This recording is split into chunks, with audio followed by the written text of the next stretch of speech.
Abraham Kamau's story begins on these narrow paths in the heart of Kiambiu, a slum adjacent to the Moi Air Base in Nairobi.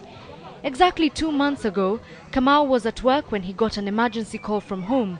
That marked the beginning of what he says have been the hardest months in his life. His house was on fire. Everything he owned was going up in flames. 2 of his 5 children died in the fire. A third was seriously burnt.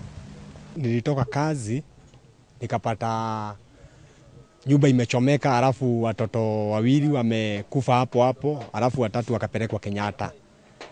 Sasa vile walipelekwa Kenyatta, wawili wakapewa ruhusa, alafu mmoja akabaki Kenyatta. Gideon, a 2.5-year-old toddler at the time, survived the inferno with major burns.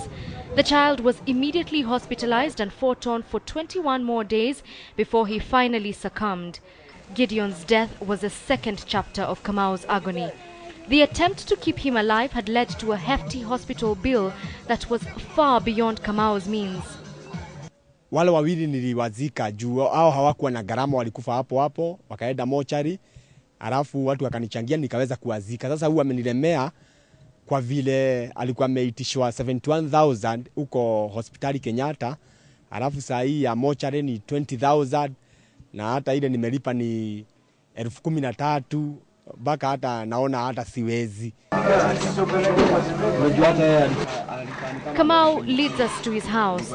It is here that the extent of his situation begins to reveal itself.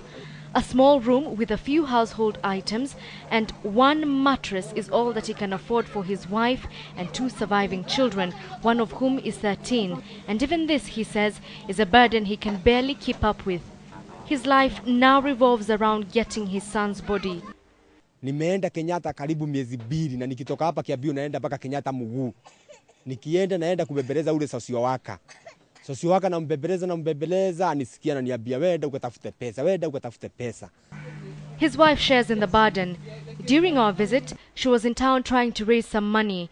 Kamau is however worried that the incident has overcome her.